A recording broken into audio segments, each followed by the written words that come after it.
So are you looking forward to that the season isn't over for you and you're going to get some more games in?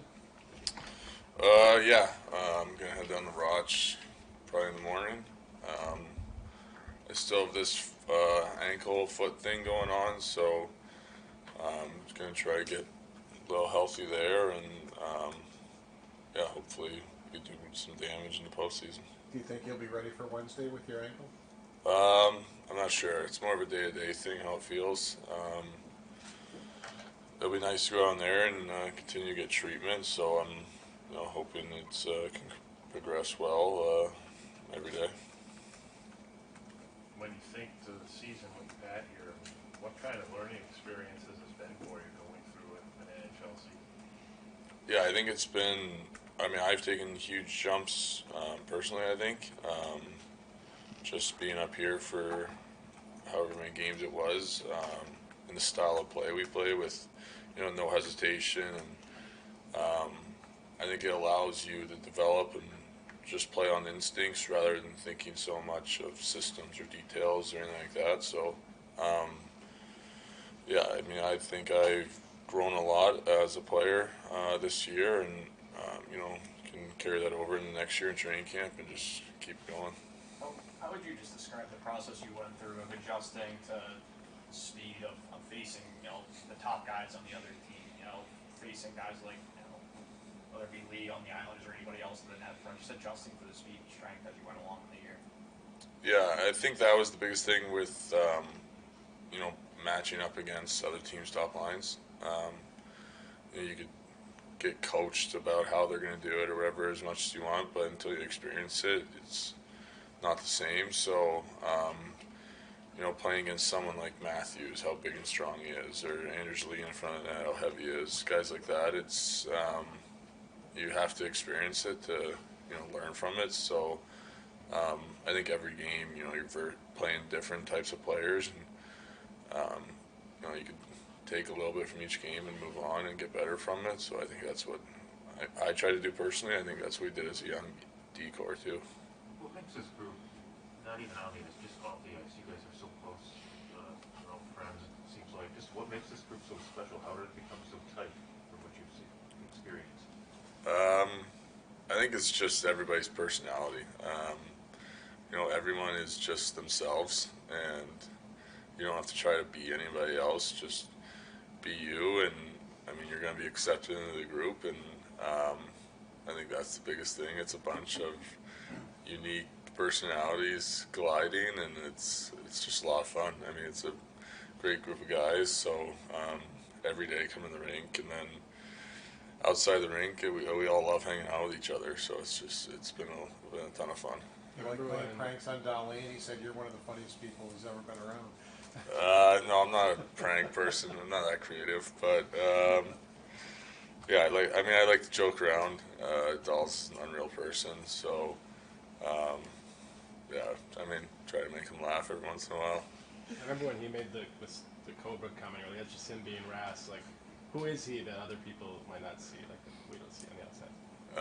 Ras is hilarious. I don't know if he shows it in media or, but when he's not in a super competitive environment, when he's able to just relax and take a deep breath, he has a lot of jokes, and he definitely likes to laugh and have a good time. So I think we get along really well like that. Whose personality is the most unique? You said you got a few of them in there. Oh, jeez. Most unique? Right, Anders Bjork. You don't know what's going to come out of his mouth every day. So, but stuff like that's fun. We sit in the locker room after practice and have your gear on still, and we just sit and talk in the room, and then, someone walks in and starts a whole new conversation, and it's a fun group. How much does it translate on the ice? Like, because you're not talking X's and O's back there. So when you're on the ice and you've got almost like a friend, out there on the ice with you. Just how much does that help in your performance, or at least help you maybe relax? How does that help you guys up there? I think both. You relax more because he has your back, and then I think it also gives you that little extra, that push.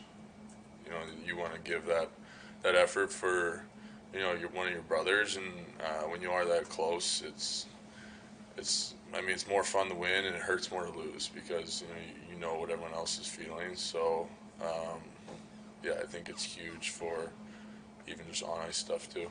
Who makes you laugh the hardest in the room? Makes me laugh the hardest? Yeah. Vinny Nostroza. How does he do it? What's so?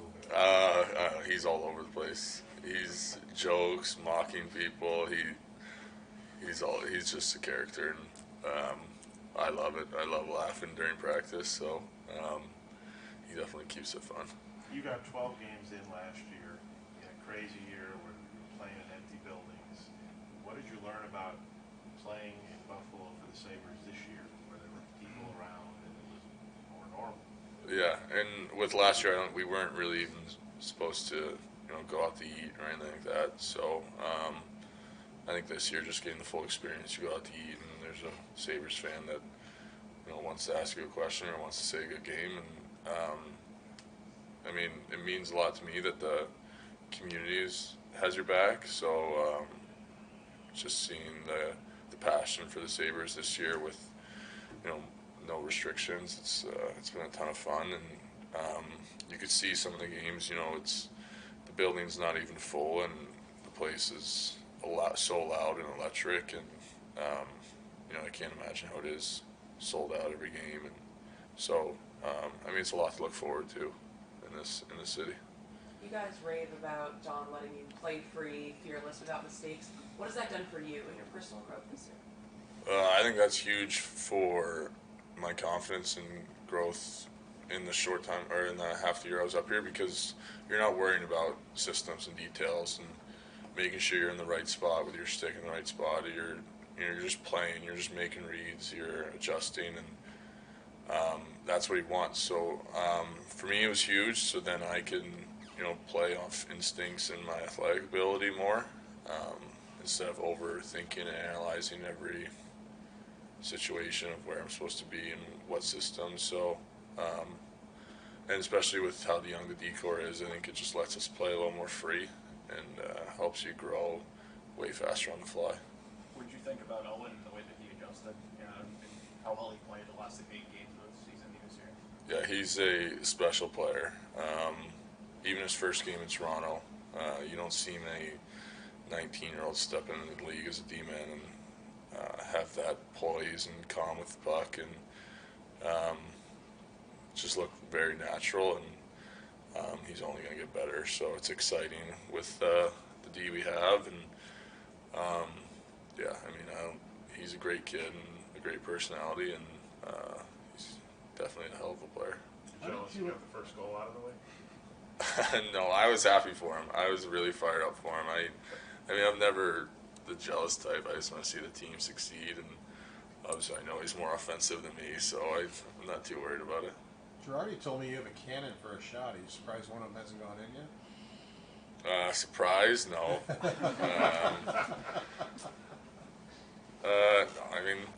It'll come eventually. It's just gotta get a bounce somewhere. But I think playing with Rass too, the last couple of games, they've had some more chances. It's fine next year. There's so much talk about Donnie, no offense to his assistants, but what have you taken from Marty and what have you taken from Dan Girardi, a guy who played so many games in this league? Yeah, I think they do a really good job with the young core of everything's more of a discussion. When they're showing clips and showing video, we'll sit down in the video room with Marty as a D-core, and he'll pull some clips from the game the night before, and we'll just watch them, and we'll sit and talk about the reads and what you think. Or I think it just helps everyone learn, and obviously G's in there too, and he gives his opinions. So it's not so much you have to do this. It's as a group we're going to learn together. So I think that's been huge for all the young guys. How did that chemistry with Rhett Dahlin? It was immediate, and it's funny because you'll start at the left defense in a shift, and 10 seconds later you're on the right defense. The two of you would shift in the middle of a shift. How did that chemistry come so quickly? I think you just reading. What we said before our first game together, just read off each other. I mean, if you're on a side, just stay there, and the other person will, see that and take the other one. And we're just putting ourselves in situations where either of us are comfortable on either side. So, if he wants the right in the O zone, he could take it, and vice versa. So, yeah, I mean, it works really well. He's an easy guy to play with, obviously, with his talents. So, yeah, I enjoyed it. Thanks. Yeah, thanks, guys.